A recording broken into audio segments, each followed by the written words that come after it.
தமிழ் நேயர்களுக்கு அன்பு வணக்கம். நம்மோடு விடுதலை சிறுத்தைகள் கட்சியின் மாநில இளைஞரணி செயலாளர் திரு சங்கத்தமிழன் இணைந்திருக்கிறார். வாருங்கள் அவரோட பேசுவோம். சார் வணக்கம். வணக்கம். சீமானுடைய ஆடியோ டெய்லி ஒன்றா வெளியாகி பெரிய பரபரப்பை கிளப்புது. காளியம்மாள் அந்த கட்சி நிர்வாகியை திட்டுறாரு, கெட்ட கெட்ட வார்த்தையை பேசுகிறாரு, அவருடைய வாய்ஸும் ஒரு மாதிரி இருக்குது அப்படின்றாங்க. எப்படி பார்க்குறீங்க அந்த சம்பவம்? நான் உண்மையில் அது எதையுமே பார்க்கல நெறியாளர் அவர்களே. எதுவுமே இந்த ஆடியோ வீடியோ இதெல்லாம் நமக்கு டைமே இல்லை. நாங்களே துயரத்திலையும் துன்பத்திலையும் இருக்கிறோம். இங்கே அன்பு சகோதரர் ஆம்ஸ்ட்ராங் அவர்கள் இறந்து போய்விட்டார், கொலை செய்து விட்டார்கள், படுகொலை செய்து விட்டார்கள். அந்த இதில் இருக்கும்போது நான் இதெல்லாம் பார்க்கல. ரெண்டாவது இதெல்லாம் தவறானதுங்க. ஒரு தனிப்பட்ட மனிதர்கள் 2 பேர் பேசுகிறத ஒரு ரெக்கார்ட் பண்ணுறதே தப்பு.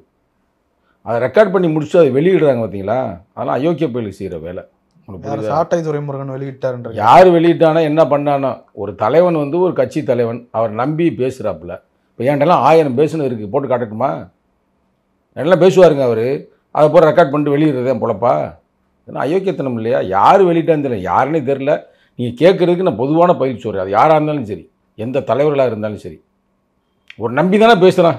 ஒரு ஆள்கிட்ட பேசும்போது ஃபோனில் சரி நம்ம அன்பு தம்பி அவர் நம்ம கருத்துக்களை சொன்னால் கேட்டுக்கு வர அப்படின்னு பேசுகிறத நீங்கள் வாட்டுக்கு எடுத்து வெளியிட்டீங்கன்னா என்ன அர்த்தம்? நான் ஜெனரலாக சொல்கிறேன். நான் இவங்களுக்கு அவங்களுக்கு நான் சொல்லலை, ஒரு ஜெனரலான கருத்து நான் சொல்கிறேன்.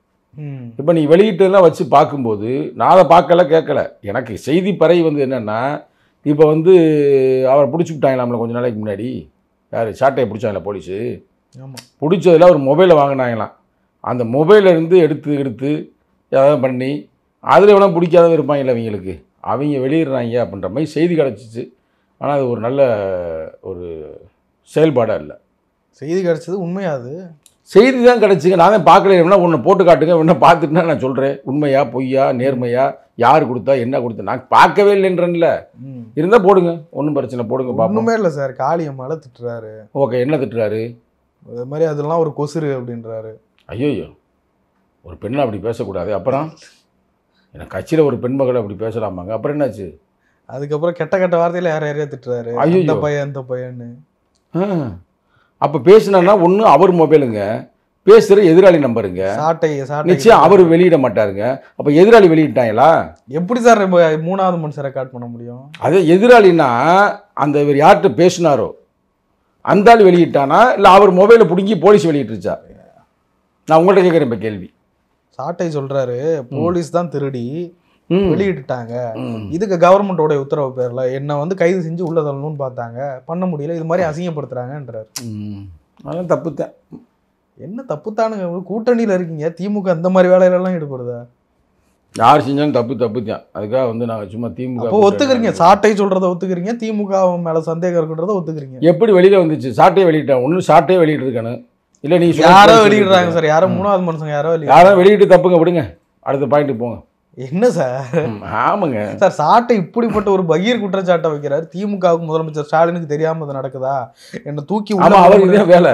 எல்லா மொபைலையும் பேசின பிறகு வாங்கி வெளியிடுறது அவர் வேலை. அவருக்கு வேற வேலை இல்லை. எப்படி போகும்? சாட்டை போன்ல இருக்கு, போலீஸ்காரங்க வாங்குறாங்க.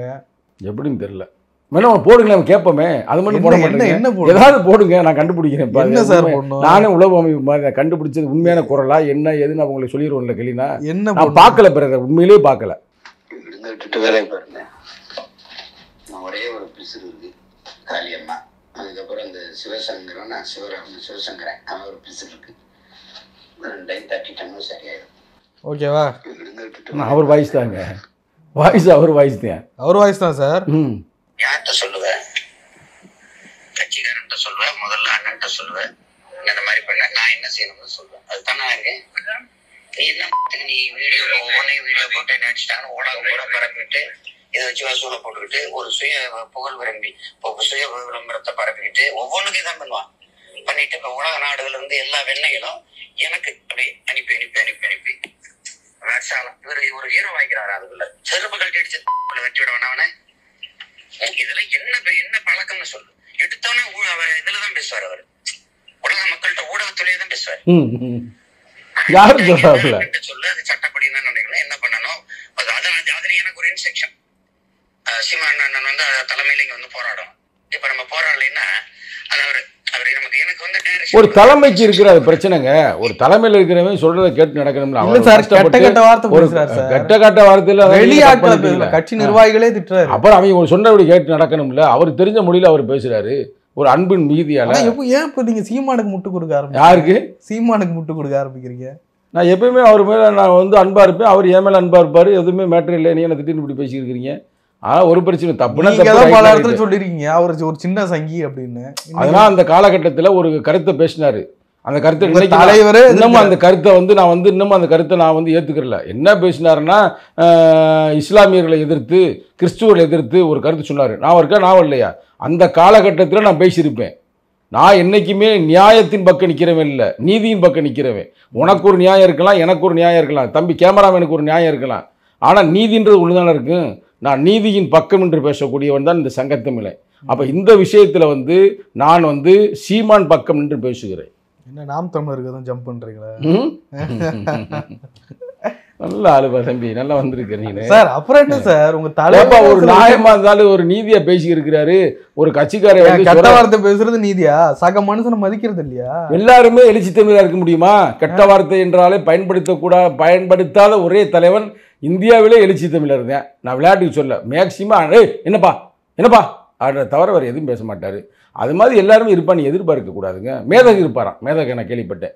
மேதகு யார்கிட்ட வந்து தவறான வார்த்தை, எல்லா பேரும் கெட்ட வார்த்தை பேசுவோம். யாருமே கேளுங்க, நான் சொல்கிறேன். எல்லா தலைவரும் கெட்ட வார்த்தை பேசுறது, குண்டக்க மண்டக்க பேசுறது, அடிக்கிறது, எல்லா வேலையும் செய்வாங்களாம். அதில் அவர் செய்கிறாரு. அதனால் அவர் வந்து கொஞ்சம் எங்கள் ஏரியாக்காரு, ஒரு மதுரை அந்த சைடில் இருந்தெல்லாம் பண்ணலாமா திமுக? அது மாதிரி இன்னொருத்தவங்க ஃபோனை பிடிங்கி அதில் ஆடியோ எடுத்து ரெக்கார்ட் பண்ணி வெளியிட்டு தெரியுமா உங்களுக்கு? அவங்க தான் வெளியிட்டாங்கன்னு சாட்டை குற்றம் சாட்டுறாரு. யாரு என்ன கூப்பிட்டு போகிற மாதிரி கூப்பிட்டு போய் என் ஃபோனை பிடிங்கி இப்போ ஒன்று ஒன்றா பண்ணுறாங்க அப்படின்றாரு. டெய்லி வந்துக்கிட்டு இருக்கா? ஆமாம். ஐயோ பாவமே. என்ன சார் ஒரு திமுக அப்படி பண்ணலாமா? அவரே கேட்குற, உங்களுக்கு மனசாட்சி இருக்கா? இப்படிலாம் அசிங்கப்படுத்துவீங்களான்னு கேட்குறாரு.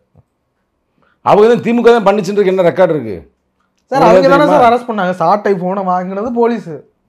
ஏன் சாட்டை போனை வந்து வேலை வாங்க கொடுத்துருந்தது அவன் வெளியிட்டு இருந்தானா வாங்கி?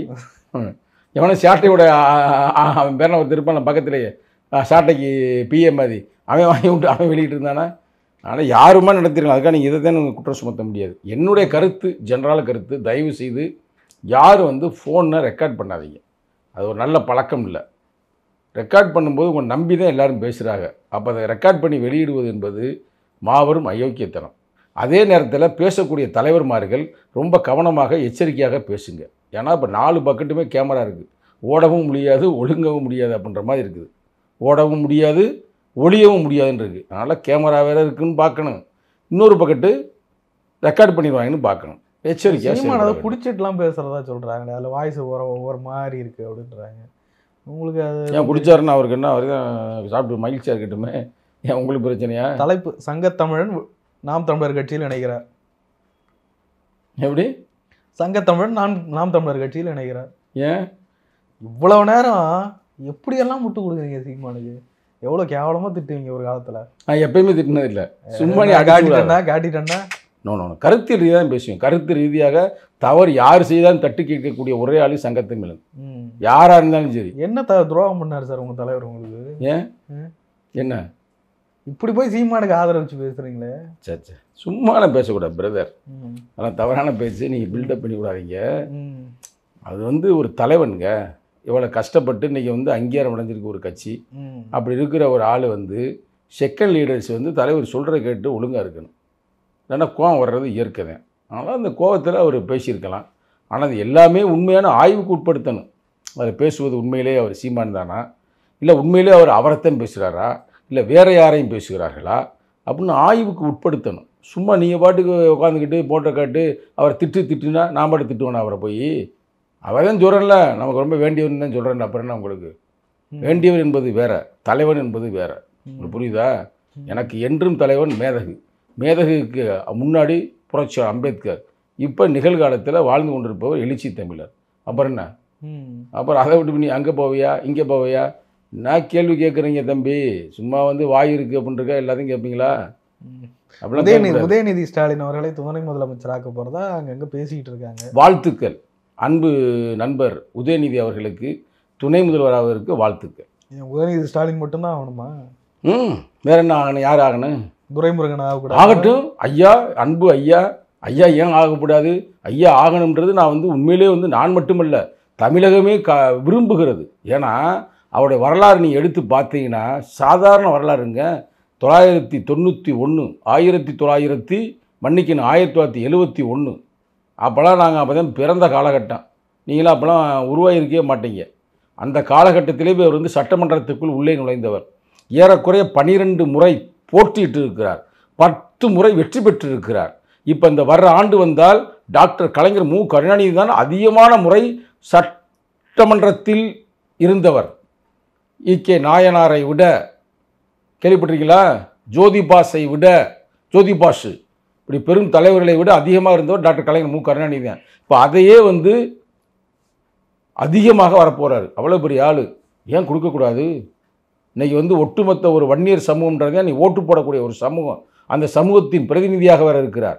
அவங்க சமூகத்திலேருந்து யார் இது வரைக்கும் முதல்வர் ஆகலை, அவங்க ஆகலாம். அதோடு சேர்ந்து ஒரு தலித்து ஆகலாம். தலித்துகளும் வன்னியர்களும் தான் வெற்றியை தீர்மானிக்கக்கூடிய ஒரு சக்தி. அப்போ வந்து துணை முதல்வராக ஒரு 3 பேரை போடுங்க. அவரை ஒன்று போடுங்க, இந்த பக்கத்து ஐயா துரைமுருகன் ஒன்று போடுங்க, அதோடு சேர்த்துங்கிட்டு ஒரு தலித்தை ஒன்று போட்டு விடுங்க. துரைமுருகனெல்லாம் போடுவாங்களா சார்? ஐயா துரைமுருகன் அதிவிரைவில் துணை முதல்வர் ஆவார். நீங்க பாருங்க, நம்ம தலைவர் பொருங்க தமிழகத்துக்கே ஒரு தலைவராக இருக்கிறார். வெறும் திமுகவுக்கு மட்டும் தலைவர் அல்ல, சமூக நீதிக்கே தலைவராக இருக்கிறார். தமிழகத்தை வந்து நல்வழியில் சென்று கொண்டிருப்பவர் தான் நமது தளபதி ஸ்டாலின் அவர்கள். அவர் நிச்சயமாக துரைமுருகன் அவர்களுக்கு துணை முதல்வர் பதவியை கொடுப்பார். பொறுத்திருந்து பாருங்க. எப்படி சார் கொடுப்பாங்க? கொடுக்கணுங்க. கலைஞர் வந்து ஸ்டாலினுக்கு தானே கொடுத்தாரு. ஆமா, இவர் எப்படி துரைமுருகனுக்கு கொடுத்துருவாரு? இவர் ஜனநாயகத்தில் வந்து இன்னைக்கு வந்து கொடுத்தா நல்லா சிறப்பாக இருக்குங்க. நம்ம யார் சங்கிகளையே எதிர்த்து நம்ம தான் ஒரு முன் உதாரணமாக நடந்து கொண்டிருக்கிறோம்.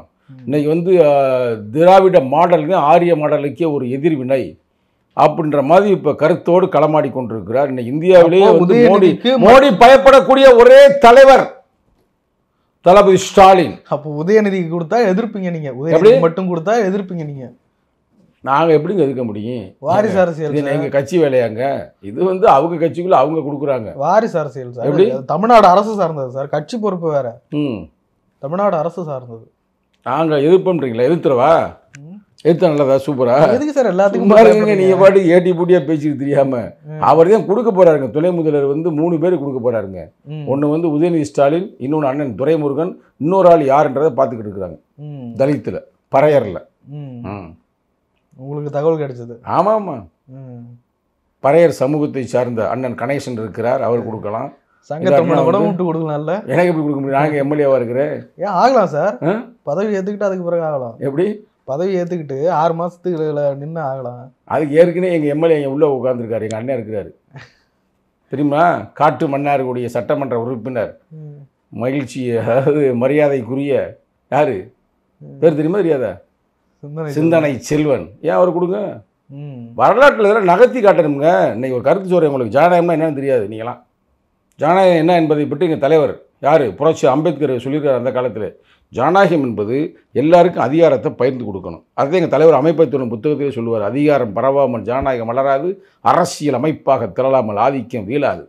அரசியலும் அதிகாரமும் பொது சொத்து, அதனை அனைவருக்கும் பகிர்ந்தால்தான் ஜனநாயகம். பகிர்ந்து அழியுங்க, என்ன தப்பு? கர்நாடகாவில் எத்தனை துணை முதல்வர் தெரியுமா? தெரியுமா தெரியாதா? மகாராஷ்டிராவில் கொடுத்துருக்காங்க, தெரியுமா தெரியாதா? எங்கே கொடுக்கக்கூடாது? திராவிட மண்ணு தானே, பெரியார் பூமி தானே, கொடுக்க சொல்லுங்கள். கொடுத்தா நல்லாயிருக்கும், சிறப்பாக இருக்கும். கொடுக்க வேண்டும் என்பதை நாங்கள் அன்போடு கேட்டுக்கொள்கிறோம். உங்கள் தலைவருக்கும் பா. ரஞ்சித்துக்கும் என்ன சார் பிரச்சனை? ஒரு பிரச்சனையும் இல்லை. தம்பி அவர், அன்பு தம்பி. அவர் எதுக்கு சம்மந்தம் இல்லாமல் போய் திருமாவளவன் திட்டுறாரு? எப்படி? அவரு ஒரு நினைவேந்தல் கூட்டம் ஏற்பாடு செய்கிறாரு, இதனால திருமாவளவனுக்கு என்ன பிரச்சனை? ஒரு பிரச்சனையும் இல்லை. அப்புறம் எதுக்கு அங்கே போகக்கூடாது யாருன்னு சொல்கிறாரு? அது அவங்க கட்சி தொடரை பார்த்து சொல்லக்கூடிய பொறுப்பு அவருக்கு இருக்குது. ஏன் சார் ஆம்ஸ்டாங்குக்கு நினைவேந்தல் நடத்துகிறாங்க, ரஞ்சித் அவர்களும் ஒரு தலித் நடத்த போகிறோம், ஏன் போனா என்ன பயமா இருக்கா? யாரை பார்த்து? ரஞ்சித்தை பார்த்து. சின்ன பொடி பையில பார்த்தா என்னங்க பேசி அவர் என்ன தப்பா பேசுறாரு? அவர் ஒரு இயக்குனர், நல்ல அவர் என்ன தப்பா பேசுறாருன்னா படம் எடுக்கிற பயிலெல்லாம் வந்து நீங்க வாட்டு இப்படியே ஏத்தி விட்டுதேன். ஏன் அந்த பகுதி எம்ஜிஆர் ஏத்தி விட்டீங்க, தலித்ன்றீங்க ஒரு ஜெயலலிதா ஏத்தி விட்டீங்க, இந்த பகுதி பார்த்தீங்கன்னா ரஜினி ஏத்தி விட்டீங்க, இப்போ பார்த்தா விஜய் ஏற்றி விட்டுக்கிறீங்க. இப்போ இந்த தம்பி நல்ல படம்லாம் எடுத்துகிட்டு அவர் வாட்டு எனக்குன்னு செவனன்னு இருக்கார், அவரும் ஏற்றி விட்டு அவர் நாசமாக்க பார்க்குறீங்களா? அன்பு தம்பி புரட்சி இயக்குனர் ரஞ்சித் அவர்கள், அவர் வந்து சூப்பராக வந்து படங்கள் எடுத்து இந்த ஒரு படம் வரப்போகுது, படம் வெற்றியா தோல்வியான்னு தெரியல. அதுமாதிரி படங்கள்லாம் வந்து அதில் முன்மேலும் முன்னேறி போகிறதுக்கு வழியை வகுக்க விடாமல் சும்மா நான் கேட்டது எதுக்கு அவர் நினைவேந்தல் நடத்துகிறாரு, அவர் நடத்துகிறாரு எதுக்கு போக வேணான்றீங்க? தெளிவாக சொல்லட்டுமா? சொல்லுங்கள். ரெக்கார்ட் நல்லா பண்ணிக்கிறீங்களா? கட் பண்ணாமல் போடுறீங்களா? ஓகே. அதாவது 2019 அந்த காலகட்டத்தில் SC/ST வன்கொடுமையை தடுக்க வேண்டும் வன்கொடுமைக்கான சிறப்பு சட்டத்தை ஏற்றுக்கொள்ளாமல் நீதிமன்றம் ஒரு தீர்ப்பு வழங்கிச்சு. அது மட்டும் இல்லாமல் இடஒதுக்கீடு இருக்குது பார்த்தீங்களா, அதுக்கு ஒரு பிரச்சனை வழங்குச்சு. அந்த காலகட்டத்தில் நீதிமன்றம் கூட மக்களுக்கு சாதகமாக இல்லை, ஆனால் பாராளுமன்றம் இதற்கான ஒரு தீர்ப்பு வழங்க வேண்டும், SC/ST வன்கொடுமையை தடுப்பு சட்டத்தை ஸ்ட்ராங் பண்ணணும் அப்படின்றதுக்காக இந்தியா பூரா போராட்டம் நடந்துச்சு. பல இடத்துல துப்பாக்கி சூடு நடந்தது. அந்த காலகட்டத்தில் விடுதலை சிறுத்தைகள் தலைவர் எழுச்சி தமிழுடைய தலைமையில் அனைத்து தலித்து அமைப்புகளையும் அண்ணன் ஆம்ஸ்ட்ராங், அதே நேரத்தில் வந்து யார் அண்ணன் ஜான் பாண்டியன், அதே நேரத்தில் கிருஷ்ணசாமி, அதே நேரத்தில் பூவை மூர்த்தியார், அன்பு தம்பி யார் அவர் பேர் என்ன, பூவையாருடைய அன்பு தம்பி இருக்கார்ல, அவர் எல்லாம் சேர்ந்து, இன்னும் கல்யாண சுந்தரன் ஒருத்தர் சேர்ந்து SC/ST அமைப்புடைய மாநில தலைவர், குறிப்பாக அவர் வந்து யாருன்னா அருந்ததி மக்களுக்கு, இப்படி பல தலைவர்கள், சில பேர் நான் விட்டு போயிருப்பேன் தப்பா எடுக்க, எல்லாம் சேர்ந்து நடத்துனது வந்து தமிழ்நாடே மிரண்டுச்சுங்க. சென்னை வரலாற்றிலே அப்படி ஒரு பேரணியவே பார்க்கல. அப்படியே அந்த பேரணியை முடிச்சுவிட்டு நாங்கள் போய் நேராக யாரை போய் பார்த்தோம், அந்த காலத்தில் இருந்த ரோசையாவா அந்த ஆளுநர் கவர்னரை போய் பார்த்தோம், மனு கொடுத்தோம். அது மாதிரி நடத்துறதுக்கு ஒரு திட்டம் நாங்கள் தீட்டி வைத்திருந்தோம். ஏன்னா ஒரு மாபெரும் ஒரு படுகொலை நடந்து விட்டோம். படுகொலையை வந்து வன்மையாக கண்டிப்பதற்காக ஒரு ஆர்ப்பாட்டமும் ஒரு பேரணி நடத்துறதுக்காக திட்டமிட்டு இருந்தோம். இந்த தம்பி சும்மா முந்திரி கொட்டை மாதிரி டக்குன்னு யார்ட்டையும் சொல்லாமல் கொள்ளாமல் டப்புன்னு வந்து நடத்தி விட்டார். அதனால் எங்கள் தலைவர் எல்லாம் போகாமல் நடத்துமா இருக்காது. இப்போ நடத்த போகிறோம் பாருங்கள்.